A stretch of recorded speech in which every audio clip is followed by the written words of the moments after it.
Yeah, we on Boss Talk TV. Shout out to E. He the reason you see me. Us. Oh, I'm black. Oh, black people. Nobody gives a fuck about that. Kill that shit. Either you got a good business or you don't. All that shit, don't nobody want to hear that shit. That's a hustle. Support me because I got a black business. Is your restaurant clean? Is the food good? Do you got consistent cooks? Is the material of your shit good? Stop doing that. Oh, you support the white people? No, I support consistency, baby. Yeah.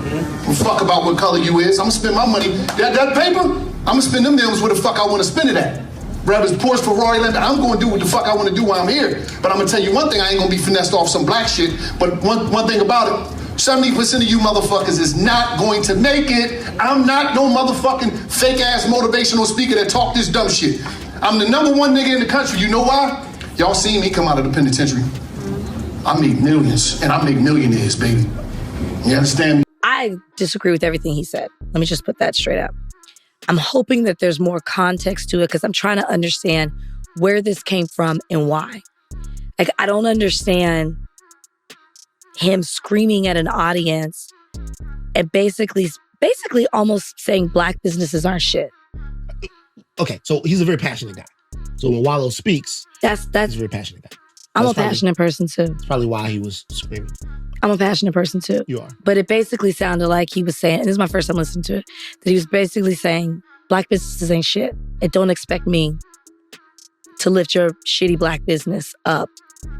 I understand if he's speaking in terms of you can't expect your business to be successful by only saying I'm a black-owned business and therefore because you are black, you need to support my black-owned business.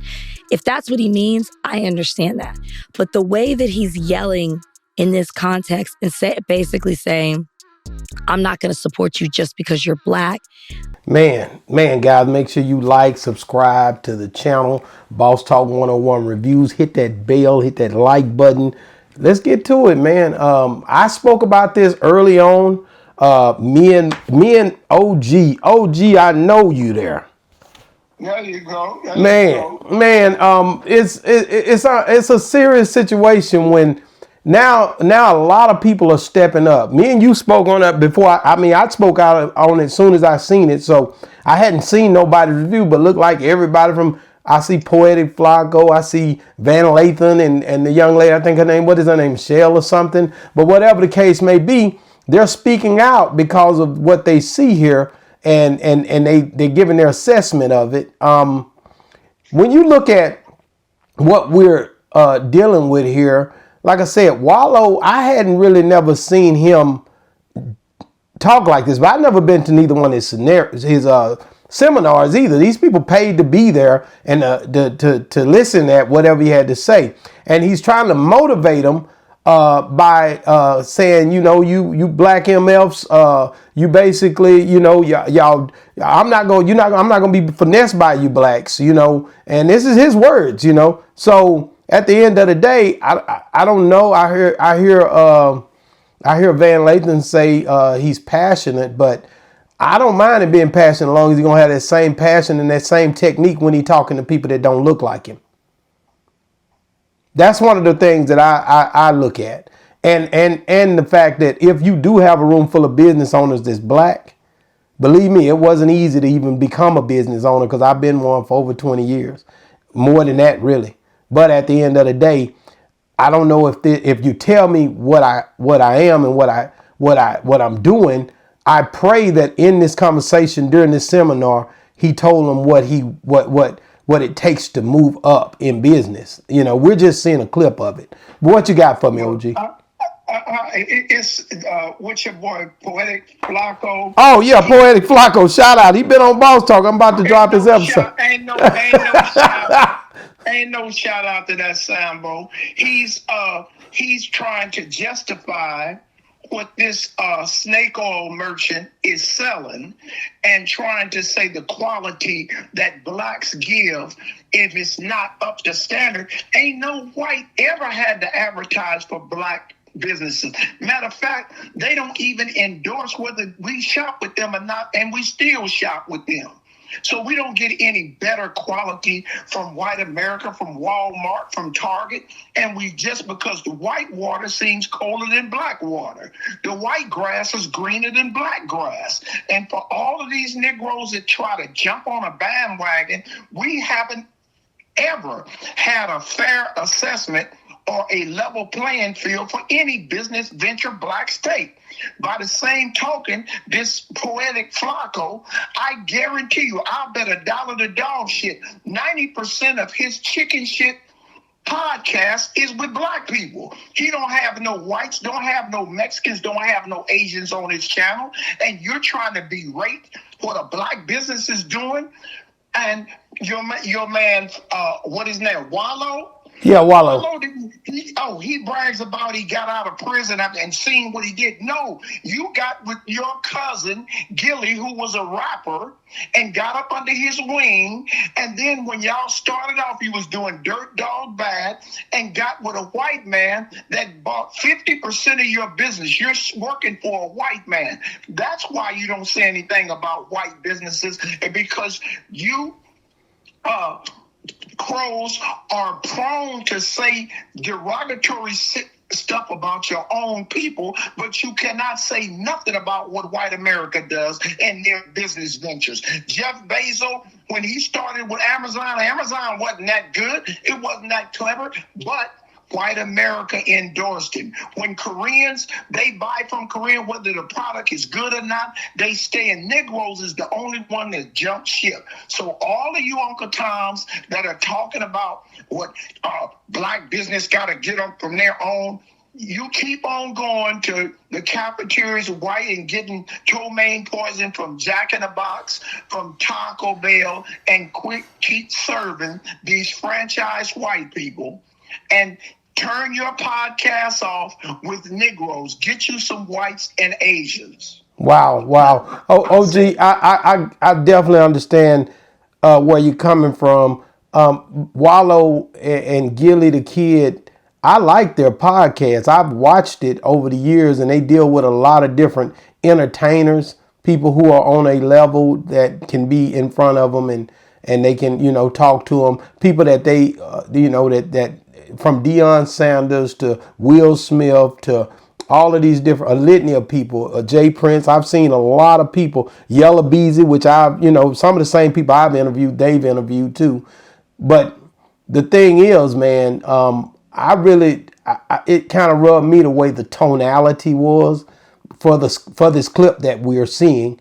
And I just say, if we're going to address these black business owners like that, I'd like to see him in a white or a not just white, but anybody else, Asian, a Chinese seminar. All of those seminars got to be that same passion and that same flagrant, because all of us. Hold on, let me say this, because all of us, not just the black, not just the white, not just the Asian, not just the chink, Chinese or whatever. I don't mean to call them out their name.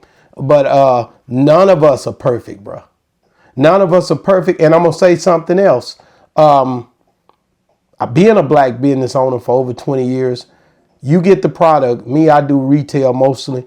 A lot of stuff is retail. You might have a 20% markup on tennis shoes. You might spend $50-$60 on a pair of tennis shoes and then sell them for $100 or sell them for $80, or now it may even be a little more. If you got a shoe out of the store for $150, that means a lot of times you're spending at least $100 or either $80 to $90 for that shoe to sell it for that. When you look at shipping costs and all the stuff that go with that, you barely survive it. And then when you get it in the store, most of the time, now let's talk about this side of it too. When blacks come into your store, they want to get a discount. They want you to give them something too. So it ain't just blacks buying from blacks and they're just pretty much trying to get over on them either.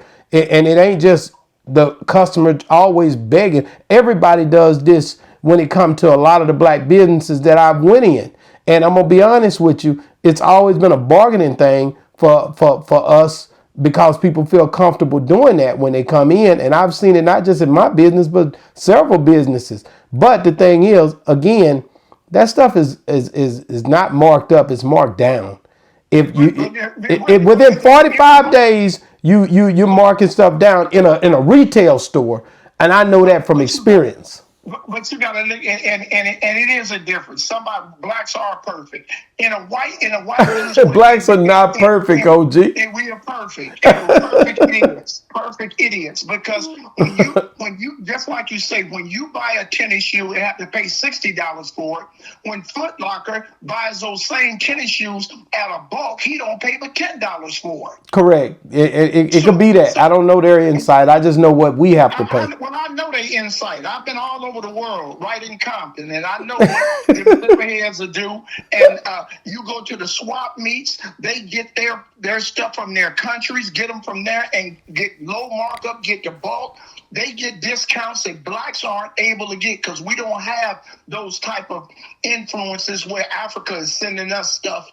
So all of that is saying everything and the same way you're talking about Gilly and this dude Wallow's podcast. Your podcast is so much different from theirs because they had a white man backing them and they can pay celebrities to come. That's the difference. They didn't do nothing from the mud. That man got $100 million loan, and he got 50% partnership in their podcast, and they got a white banker. So don't get around here telling black businesses you got a white daddy. So what? Your white daddy. Oh, geez, say you got a white daddy? White daddy. Wallow got a white daddy. This shit crazy. Hold on, let me play what Van Lathan had to say. Hold on. I'm going to choose to view this in the most charitable way possible, and that's because, which is the whole point. It's just a problem to me. Well, it's not a problem. To me, it's not a problem. Like, to me, being charitable culturally is not a problem. It's like what you should do. It's essentially like what you're talking about. You're talking about chances, giving chances. What we have to spend with each other is solidarity. That's our greatest wealth. Our greatest wealth as black people is solidarity. That's the number one form of riches that we have. It's the fact that we care about each other. There is no form of payment that means more than that for us. Because the wealth that we should have had in this country was systemically stolen from us. We were burned out of it. We were swindled out of it. And we didn't have access to it in the first place because of our enslavement. Wow. I agree with Van Lathan. The solidarity is so important. And he was hitting on some key factors. Guys, you got to go check out their whole podcast, and I'll put the link in the description. But this, here's what you got to understand, man. We got so many different brothers that's trying to do certain things. But when I say so many, it's so limited as well. You go into these cities, you don't find, I've went city to city. Every time I hit a city, and you the same way, OG. I mean, as soon as we get there, we say, hey, man, we want to support. And I have ran into some great experiences. I've ran into some bad experiences. But I've done the same thing on either side with other business. I've been put out of whether it was white or black. I done been put out because I'm not going to put up with no bad service no way. If it's a restaurant, whatever. So at the end of the day, it could be China, you could be blue. I don't care what color you is. I'm going to go for great service no matter what. So that I get what I understand where Wallo is saying he want the best service, because I do too. But I'm looking at the tonality and the longevity in the business owners that's there. Some of those guys that's been, pushing their business for a long time. Kudos to them. And hopefully he said that somewhere in the seminar. But it was it was just like I said the first day when we talked about this, real flagrant. A lot of people got in the comments. They had a lot to say about, it hurt and all. Listen, man, Boss Talk 101 is not hurting at all. And I've been blessed. But the thing is, I take it real serious about our people and how we handle each other. And at the end of the day, once it become public, you address it publicly. And the only thing I was saying is, basically black business owners, if you in business, that's a blessing in itself. And to be honest with you, if those brothers in there, if he told them how to jump and not just told them to jump, then I'm rocking with it too. Because I'm only hearing a clip of this. We're only hearing the part where he's screaming and MF this and MF that. And it's a hell of a but they paid for it, OG. I got to say that again. They paid to be in there, and evidently they like this technique. I don't know.